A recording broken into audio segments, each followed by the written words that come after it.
Link engaged. Visit us at TeamSpeak.com.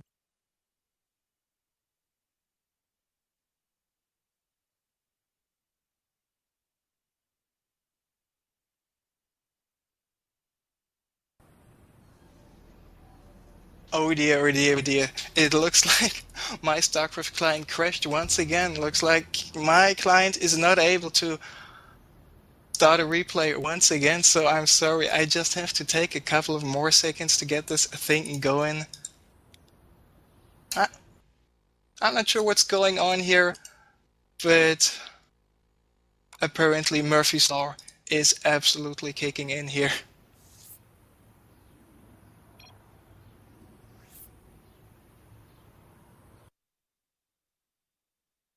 So, trying another client. I have actually 3 StarCraft clients here. So the first one was working for one game, the second one was working for one game. Now let me try the third one here. And cross your fingers, hope that it's going to be okay. And apparently it is. I'm in the game, so we can get this thing going right now. So, ladies and gentlemen, mesdames et messieurs, meine Damen und Herren, señores y señoras, we are here on semi-final number 2. It is Metalopolis once again as the first map to be played. This time we don't have close air position, but cross positioned. It is at the 6 o'clock. As a Protoss player, we have the Korean player ZeNEXYong. Meanwhile, his opponent, the Terran player from Team Energy, is NrGLuckyFool. Now, Protoss versus Terran it is, and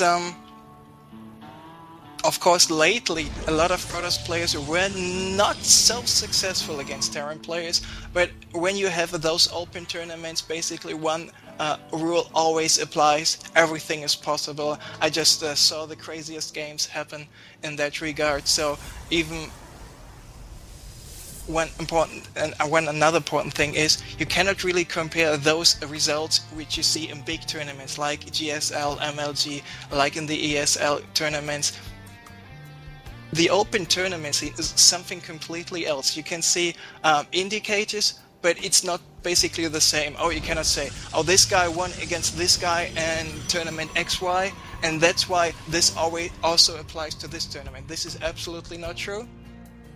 And let's see how this is actually going to turn out. Of course, lately in the Team Liquid Opens, a lot of Koreans were participating. A few weeks ago we had the Korean invasion, so to say. A lot of players from Team ZeNEX or from Team Prime were participating and even winning the Team Liquid Opens in the past. Of course, sponsored by TeamSpeak, a great program.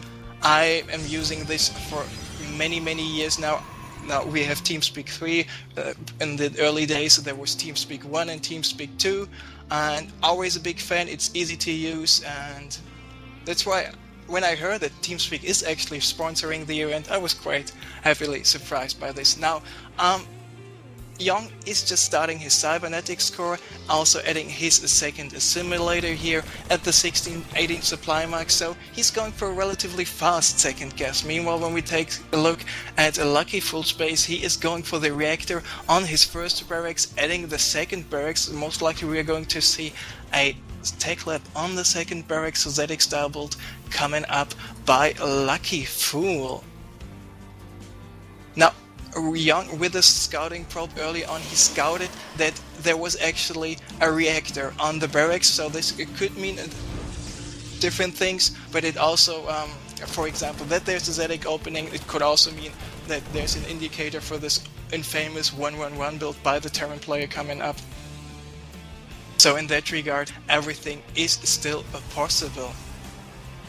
Now, the second barracks just finished for NrGLuckyFool. There's the tech lab I was talking about earlier on. So with this double barracks opening, he is going to apply some pressure. But since both guys are on cross positions, it will give Young a little bit of time to get some units up. It's a little bit different if you have close air or cross position, because close air, the rust distance is a little bit shorter than if you're actually spawning cross positions. Of course, you need to take on both a ZeNEXYong Watchtower if your opponent is moving out with his forces towards your base. There, LuckyFool is getting his first set of Marines, the first Marauder, and the Concussive Shell is getting produced right now as well, so he should be going for a little bit of aggression pretty soon, even sending some SCVs as well. Meanwhile, we can see in the natural base of Yong that he is going for a 1-gate expand. Of course, a 1-gate expand is a good build if you're up against a 1-1-1. On the other hand, a 1-gate expand is not so good if you're up against someone who's actually going for double barracks aggression early on in the game. Now, the Concussive Shell for LuckyFool has finished at the moment. He only does have one single Marauder in his army composition. A second one is was just moving down the ramp. And let's just see how much damage he will be able to do. Of course, this early aggression can be quite powerful. Yong might even be forced to cancel his Nexus. The Nexus still got 15 seconds left until he's finished.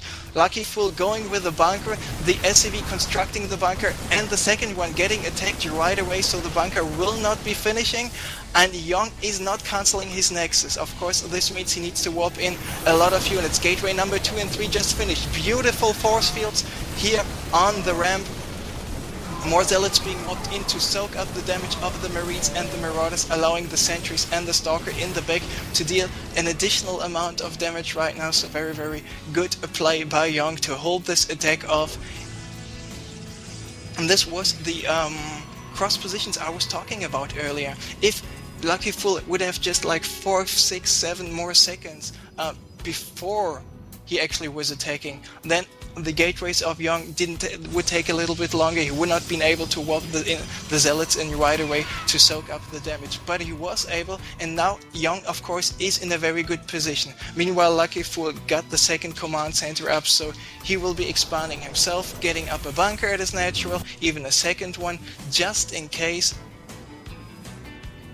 So he will be able to hold off any early attacks. Now, of course, if Yong is having a lot of sentries in here, and when we take a look at his army composition, he is actually having quite a lot of sentries. Force fields can do quite wonders, preventing those bunkers from getting repaired, preventing SCVs actually from becoming a 45 HP buffer here. So we have to see how this is going to turn out. Yong's got a probe in his army composition. He's got those 3 gates and a robo right now, but no robo units on the field. There's a pylon coming up, and here are the forces of Yong. Guardian Shield is coming up. Of course, LuckyFool knows about the attack, and he's not even sending too many SCVs. He's not afraid of anything coming up by Yong, getting his Marines and Marauders in position, even having a supply depot built here in front of the one bunker to prevent too many zealots from getting enough damage done on this bunker. So, and he's even getting a third one, so very, very smart play by him right now. Still, he's not attacking. He's just maybe wants to fake a little bit of aggression. We can see that LuckyFool is going for the follow-up play here, building his starport. Still not a preparatory reactor coming on the factory. Yong is spotting all those forces with his observer and all those buildings with this observer right now. There, LuckyFool is building the reactor, but it is a little bit late with this reactor. Now he is himself adding, Yong is adding gateway number 4, gateway number 5. The Forge is researching the +1 armor. Of course, the +1 armor is good when you play against Bio. When you're up against making Protoss plays, you of course always want to go for the +1 attack on your ground unit. Now, because of the fact that LuckyFool was quite afraid of this attack, he got himself 4 bunkers. Of course, with 4 bunkers, you are pretty much safe at your natural expansion against any early gateway aggression from your Protoss opponent. So in that regard, he is doing a very, very good job in order to stay alive, but all those 400 minerals he invested could very well be another command center, for example. So he looks like he is staying on 2 base for quite a while. Meanwhile, still no plans for an expansion coming up by Yong, but Yong is getting one important thing, which is actually 2 important things. Thing number 1 is the Templar archives. He will be able to warp in some high Templars, feedback medivacs, and of course storm everything, all those Marines and Marauders who are now about to move out. He unloaded all of the forces of the bunkers, not going to salvage this bunker though, And Young, with his observer, he sees everything. He knows where the forces are. He knows that he moved out of the bunkers, and he also knows, oh, he's not moving just out to attack, but never mind. Looks like now NrGLuckyFool is. The combat shield on the Marines will be finished any second now, so NrGLuckyFool will be able to do some damage. Combat shield, of course, done, concussive shell, and the stim pack, and in addition to this, he has 3 medivacs able to provide some proper healing. Now, an Archon is coming up for Young. The Zealots do have the charge, and of course, when you have the +1 armor, some Zealots and some charge lost, in addition to some sentries to prevent your opponents from fleeing, those force fields can be quite effective. Now, Young knows about the attack, still gets up the Nexus here at this second expansion on the high ground, and NrGLuckyFool actually deciding to pull back. He did not know, he actually does know about the Nexus coming up, and even though he knows about the Nexus coming up, he's not deciding to move in and go for an attack. That's very, very interesting to me. It looks like he is about to drop his opponent. The +1 just started for the +1 attack just started for NrGLuckyFool. He was dropping in here, then he was spotting all those Zealots and the Sentry, deciding not to do it. Of course, charging Zealots are a very, very good unit to deal with drops and something like this, and it looked like NrGLuckyFool is about to move up the ramp, doing some damage. Guardian Shields coming up here for Young, filling the forces of NrGLuckyFool, and it's all good. Meanwhile, Young added another bunch of gateways, so he's in total amount of 1, 2, 3, 4, 5, 6, 7, 8 gateways. Those 8 gateways will be able to will make him able to warp in, of course, 8 units, 8 warp gate units at a time. And if you can say like 3 or 4 gates for each base, I think he should add some additional tech or some additional units in terms of unit production facilities pretty soon, because now he starts to mine from his second expansion. But mining from a second expansion is NrGLuckyFool as well. Just transferred some SCVs over. Still no planetary, still no orbital. But one thing NrGLuckyFool is making right now are some goals, taking out the Zealot here at the Xel'Naga Watchtower. Of course, denying some vision for his opponent is quite good, but the longer NrGLuckyFool actually waited, the more powerful the army of Young becomes as well, because the Psy Storm for his High Templars will be finished in a couple of seconds here.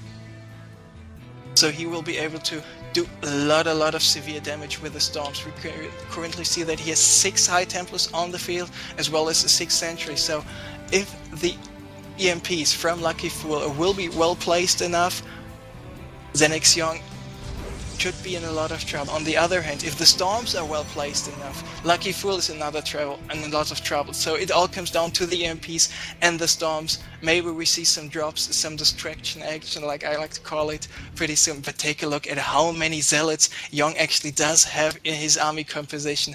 Those 43 Zealots will be able to tank and deal quite a lot of damage. But of course, on the other hand, if those Zealots are catched off position, off guard,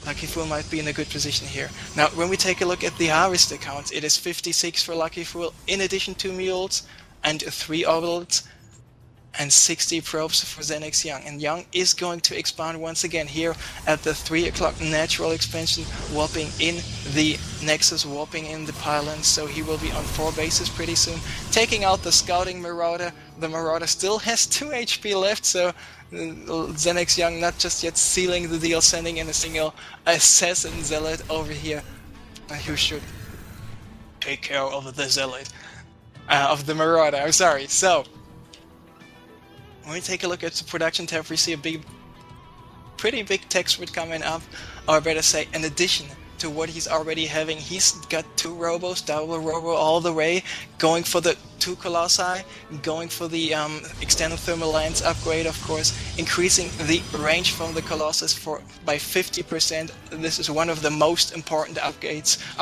for the Protoss player.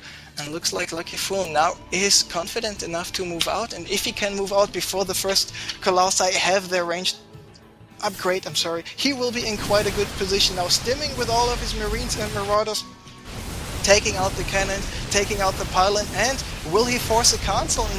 I was not 100% sure if this building was destroyed or cancelled in time. Anyhow, denying this expansion is a very good thing, but now all of his units are trapped and he cannot elevate all those units to the low ground at the same time. There are the ghosts getting off some nice EMPs, but still, will it be enough EMPs? The sentries still have some energy left.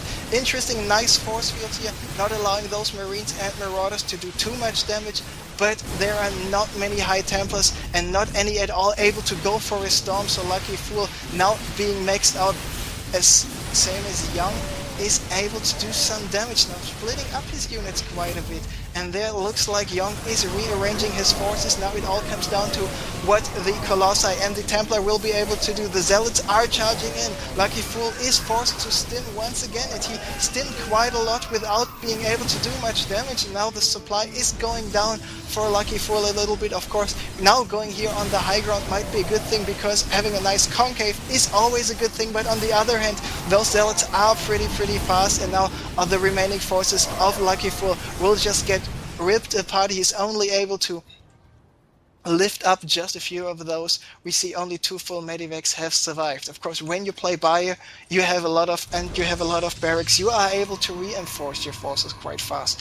But judging by the units lost at those 2,000 minerals, resources in general, our friend LuckyFool is behind right now. Of course, are absolutely playing in favor of Young. He lost some units, but not the important ones, because Young is now able to move out with an Archon, those 4 Colossi and many High Templars. And here are the forces of LuckyFool stimming once again.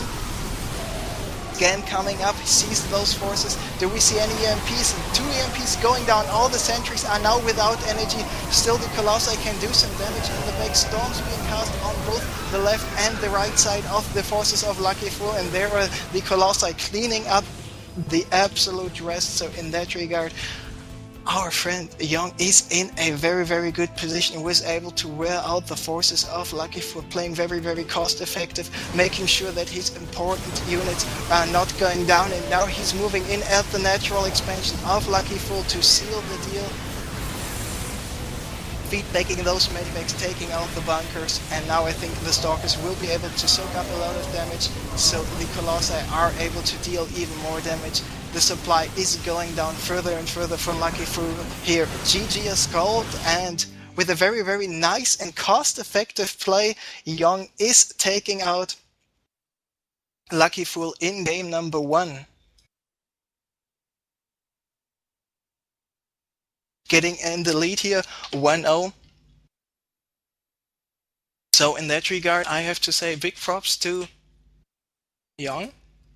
Of course, the connection when you as a Korean player play on the American servers, most of the time you do not have the perfect connection. So even though he is playing from the Korea, and basically in Korea it's very late already, so still he is able to show us such a good performance.